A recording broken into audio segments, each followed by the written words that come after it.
Assalamualaikum warahmatullahi wabarakatuh.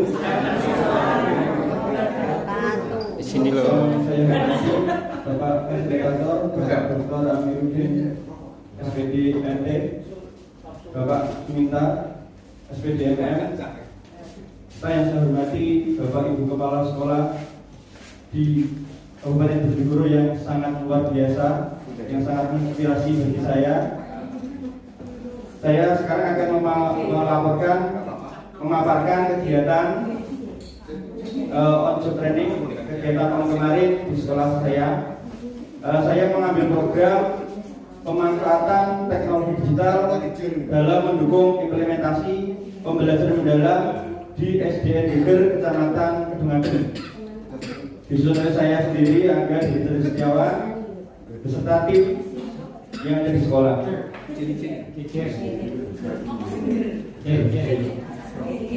Jadi mulai dari bab 1 tentang pendahuluan. Nah, latar belakang saya mengambil program ini yang pertama yaitu tentang main goal yang kita harapkan yaitu tentang 8 dimensi profil lulusan. Untuk mewujudkan 8 dimensi profil lulusan ini, salah satu cara yang terbaik diperlukan yaitu pembelajaran berbasis teknologi yang inovatif, adaptif, dan kontekstual sesuai dengan kerangka pembelajaran mendalam. Salah satu pada kerangka pembelajaran mendalam. Kemudian pada era digital, menuntut transformasi pendidikan, mengubah cara kita mengajar dan belajar. Pendidikan harus beradaptasi untuk memenuhi kebutuhan siswa dan perkembangan teknologi yang besar. Kemudian yang ketiga tentang pembelajaran itu secara holistik, di mana transisi dari transfer pengetahuan ke pengembangan kompetensi holistik siswa sangat penting.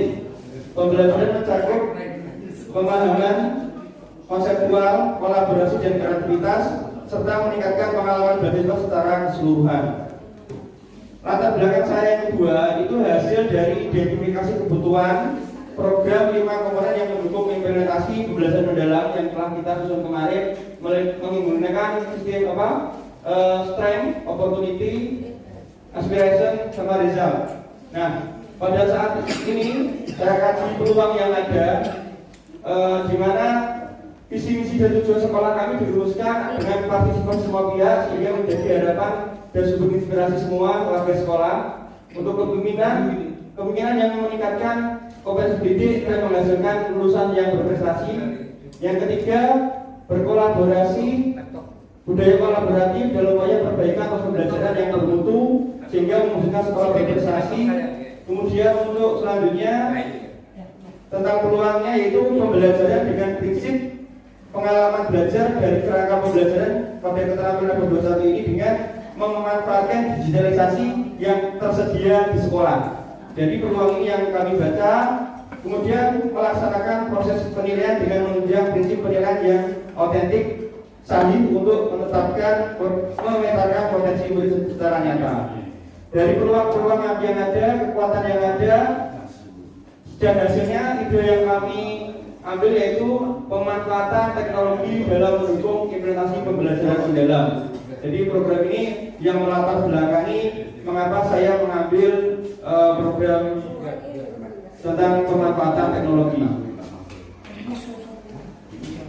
Kemudian untuk selanjutnya tujuan program yang pertama yaitu meningkatkan kompetensi guru dalam merancang, melaksanakan, mengevaluasi dan melaporkan pembelajaran mendalam yang berbasis teknologi digital.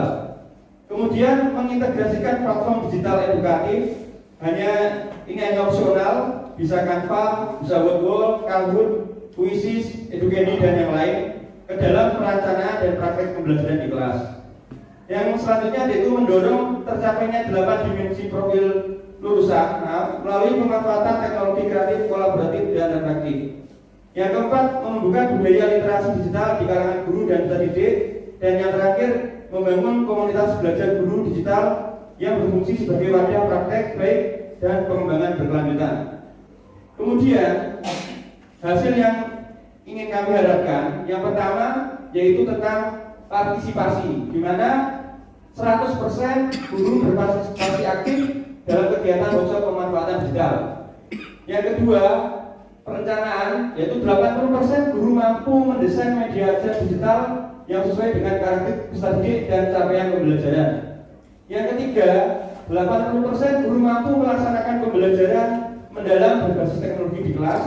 Dan yang terakhir adalah meningkatkan keterlibatan siswa aktif dalam pembelajaran dan hasil belajar siswa. Ini hasil yang kami harapkan dalam program ini.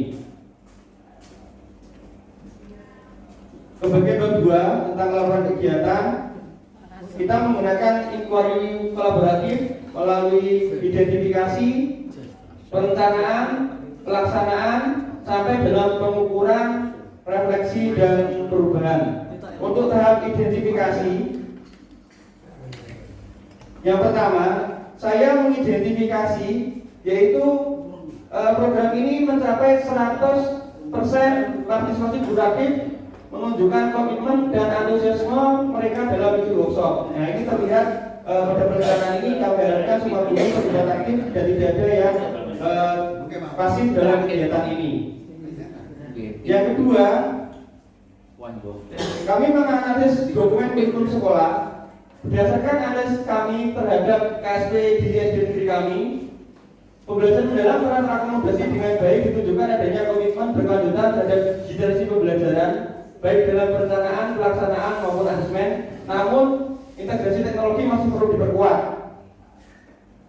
diperkuat dalam panduan eksekusi penggunaan TIK untuk asesmen formatif, pelatihan rutin guru untuk pemanfaatan teknologi pembelajaran, pembuatan modul ajar digital.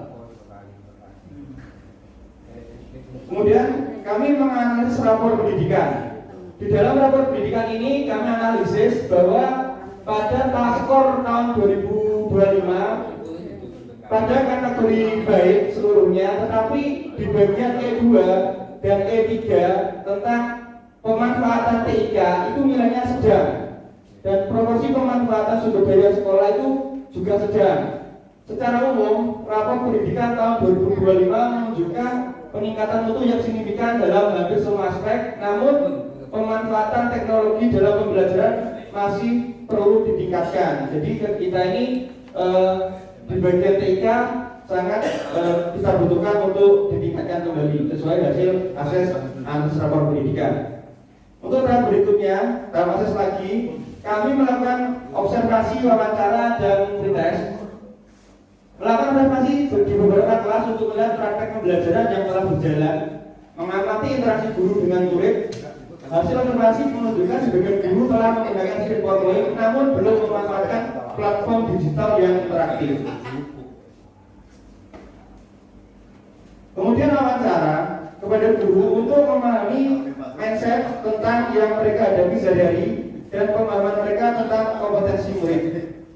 Dan mengajak murid berdiskusi santai, menanyakan tentang apa yang mereka sukai dari cara belajar saat ini dan apa yang membuat mereka bosan atau kesulitan. Setelah itu kita melakukan pretest yang dari dialog antar guru kelas 1 sampai kelas 6 dan guru mapel untuk mengetahui kemampuan awal siswa. Ini tahap akses yang kami lakukan. Kemudian di dalam tahap akses ada beberapa tantangan dan peluang. Tantangan yang muncul ini yaitu adanya mindset sebagian guru ini masih berfokus pada lembaga kerja atau LKS saja. Jadi fokusnya LKS selesai ya sudah selesai. Tapi tidak semua guru, hanya sebagian guru. Ini merupakan tantangan yang harus kita ubah mindsetnya. Kemudian beban administrasi dan waktu pembelajaran yang terbatas. Jadi kalau kita mengembangkan sebuah program dan waktunya ini membuat programnya itu tidak, waktunya sangat banyak yang harus dibutuhkan. Tetapi kita punya peluang yang pertama yaitu kita punya komunitas belajar yang aktif terjadwal setiap minggu sekali. Biasanya di sekolah kami adakan setiap hari Rabu, kegiatan setelah pulang sekolah. Kemudian kemitraan pembelajaran terjalin kuat di antara guru, wali murid, dan eksternal. Yang ketiga, kita juga memiliki Google TV dan interaktif flat panel. Jadi ini juga kita bisa manfaatkan untuk kegiatan digital, bisa interaktif. Dan yang terakhir, peluang kita memiliki tablet Android. Kemarin ada sekitar antara 10 sampai 15 di sekolah kami yang bisa kita manfaatkan untuk kegiatan ini, untuk kegiatan penggunaan peralatan digital.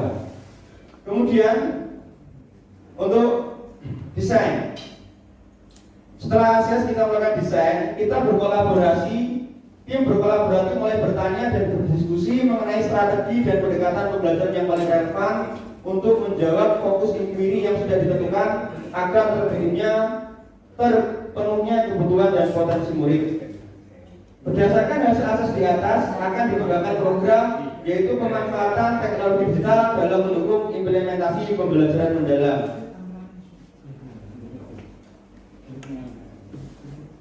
Yang pertama, desain.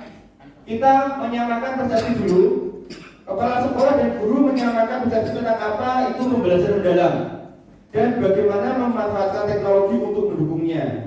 Mengapa ini penting dan bagaimana kerangka kurikulum Merdeka mendukungnya. Penerapan fokus belajar bersama dengan menentukan satu fokus masalah praktek yang ingin dipecahkan bersama dalam satu siklus.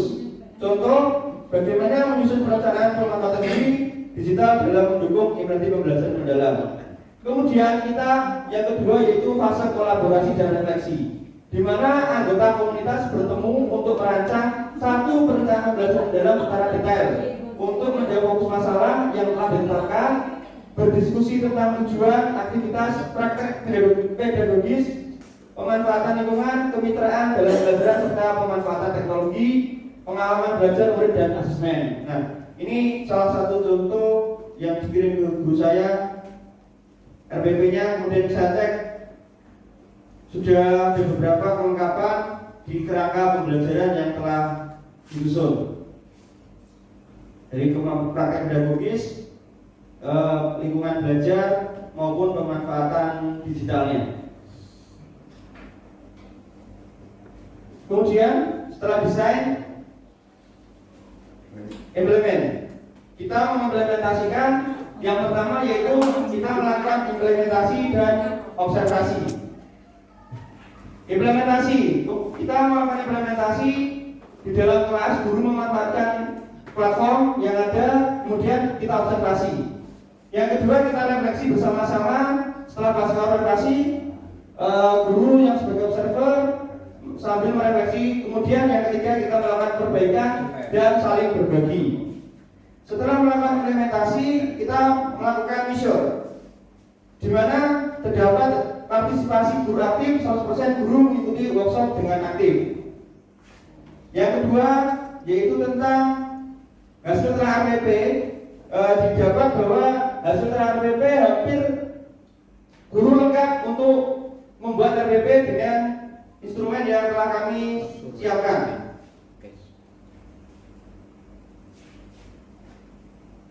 Kemudian setelah RPP kami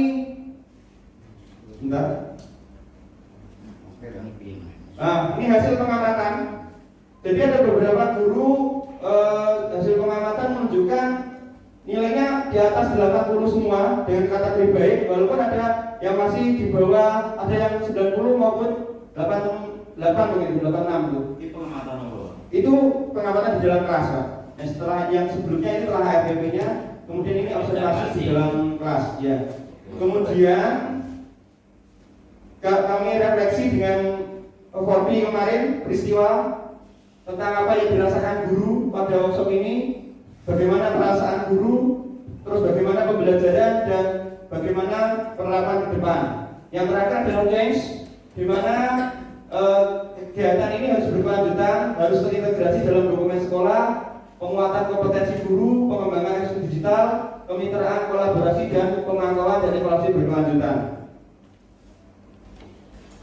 Kesimpulannya bahwa program pemanfaatan teknologi digital dalam implementasi pembelajaran mendalam ini yaitu dapat meningkatkan kompetensi pedagogik dan pemanfaatan digital ini dapat mengubah paradigma pembelajaran yang dulu berpusat pada guru sekarang lebih berpusat pada siswa, terus meningkatkan proses belajar mengajar yang lebih interaktif, reflektif dan menyenangkan, kemudian menguatkan budaya refleksi kolaborasi antar guru dan komunitas belajar. Dan yang terakhir, saran bagi sekolah mengintegrasikan kegiatan pelatihan teknologi digital secara berkelanjutan, mengembangkan sistem monitoring berbasis refleksi, kemudian untuk bagi guru terus memperbarui kompetensi, berinovasi, dan yang terakhir bagi komunitas yaitu terus menjaga semangat kolaborasi dan mengelola bank media pembelajaran sebagai pusat sumber belajar. Terima kasih banyak. Sebelum ini dokumentasi kegiatan yang kami lakukan. Terima kasih, demikian yang bisa saya sampaikan. Mohon maaf banyak kekurangannya, banyak yang belum lengkap. Semoga ke depan bisa lebih memperbaiki lagi. Saya akhiri. Assalamualaikum warahmatullahi wabarakatuh.